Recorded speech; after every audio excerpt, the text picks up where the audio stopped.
وہ دن بھر میکڈونلڈ میں کام کرتا تھا اور شام کو بزنس کلاسز لیتا تھا۔ میکڈونلڈ سے مفت ملنے والے 2 برگر، 1 کوکا کولا اور 1 کافی اس کی خوراک تھی۔ 2 سال بعد اسے بزنس کی ڈگری ملی تو یہ امریکہ کے درمیانے درجے کی ایک فرم میں ملازم ہو گیا۔ اس نے اس کے ساتھ 5 سال کا معاہدہ کر لیا۔ اس کے دوستوں نے اسے اس معاہدے سے باز رکھنے کی بڑی کوشش کی کہ تم انتہائی کم معاوضے میں 5 سال کی غلامی میں جا رہے ہو، مگر اس کے تو خواب ہی مختلف تھے۔ اس نے کسی کتاب میں پڑھا تھا کہ مستقل مزاجی اس کائنات کا سب سے بنیادی قانون ہے۔ آپ اگر مستقل مزاجی کے ٹریک پر آ جاتے ہیں تو کائنات کی ساری طاقتیں آپ کے ساتھ شامل ہو جاتی ہیں۔ یہ کائنات غیر مستقل مزاج لوگوں سے نفرت کرتی ہے، چنانچہ آپ کبھی غیر مستقل مزاج لوگوں کو کامیاب نہیں دیکھیں گے۔ اس نے یہ بھی پڑھا کہ مستقل مزاجی کا ہر زینہ 5 سال کا ہوتا ہے۔ کائنات آپ کو اس وقت تک مستقل مزاج نہیں مانتی جب تک آپ اپنی پروفیشنل لائف کو 5 سال کے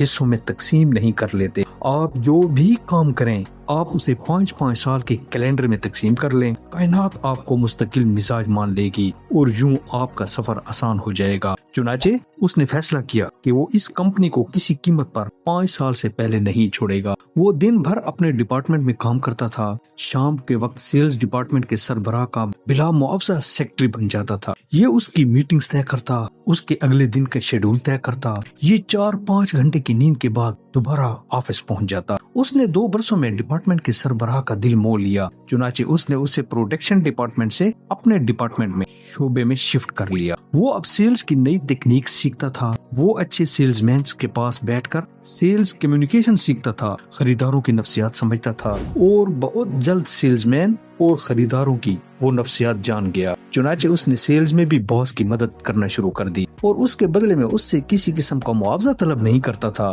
اس کے اس اخلاص بھرے ہوئے رویے نے بہت جلد پوری کمپنی کو اپنا گرویدہ کر دیا۔ لوگوں نے اس کا نام اینجل رکھ دیا، مگر وہ تو سر نیچے کر کے کام کرتا رہا، یہاں تک کہ 5 سال پورے ہو گئے۔ اس کے اگلے کنٹریکٹ کا وقت آ گیا۔ کمپنی نے اس کو 4 گنا تنخواہ کی آفر کر دی، مگر اس نے کمپنی کو ایک عجیب آفر کر دی۔ میں آپ سے کوئی تنخواہ نہیں لوں گا، میں آپ کی مصنوعات بیچوں گا اور آپ میری بیچی ہوئی مصنوعات کے پروفٹ سے مجھے صرف 5% دے دیا کریں۔ یہ ایک انتہائی بے وقوفانہ پیشکش تھی۔ کمپنی نے بھی اس وقت اسے بے وقوف سمجھا اور اس کی شرط قبول کر لی اور اس کے ساتھ 5 سال کا معاہدہ کر لیا۔ مگر 2 مہینے بعد کمپنی پریشان ہو گئی کیونکہ اس نے سیل میں حیران کن اضافہ کر دیا، یہاں تک کہ کمپنی نے 1 سال بعد پرانا معاہدہ واپس لیا اور اس کے ساتھ 10% شیئر کرنے کا نیا سمجھوتا کر لیا۔ 2 سال بعد وہ کمپنی کی ساری سیل میں 10% کا شیئر ہولڈر بن گیا۔ 5 سال پورے ہوئے تو کمپنی کا نائب صدر بن گیا۔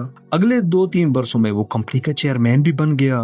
وہ سیل میں بھی 20% کا حصہ دار بن گیا اور وہ امریکہ میں سب سے زیادہ معاوضہ لینے والا ملازم بن گیا۔ یہ بھی بزنس کا ایک نیا آئیڈیا تھا۔ اس کا کہنا تھا کہ دنیا میں معاوضہ ایشو نہیں ہوتا، اسٹیٹس ایشو ہوتا ہے۔ آپ اگر مزدور ہیں تو پھر دنیا کا کوئی معاشرہ، کوئی سسٹم اور کوئی حکومت آپ کو خوشحال نہیں بنا سکتی۔ بھٹو آئیں یا بھٹو جائیں، آپ کی چھت ٹپکتی رہے گی اور ملک میں خواہ کمیونزم آ جائے، سوشلزم آ جائے، سرمایہ داری بلندی کو چھونے لگے یا پھر اسلامی نظام آ جائے، آپ کے آٹے کا کنستر اس طرح خالی رہے گا۔ اس کا کہنا تھا دنیا آپ کی شخصیت، آپ کی کوالیفیکیشن، آپ کی ضرورت اور آپ کی مظلومیت کا معاوضہ نہیں دیتی، یہ صرف اور صرف آپ کی کارکردگی، آپ کی آؤٹ پٹ اور آپ کی پرفارمنس کو معاوضہ دیتی ہے۔ آپ اگر بس یہی 3 کام کر لیں تو آپ بھی کامیاب ہو جائیں گے۔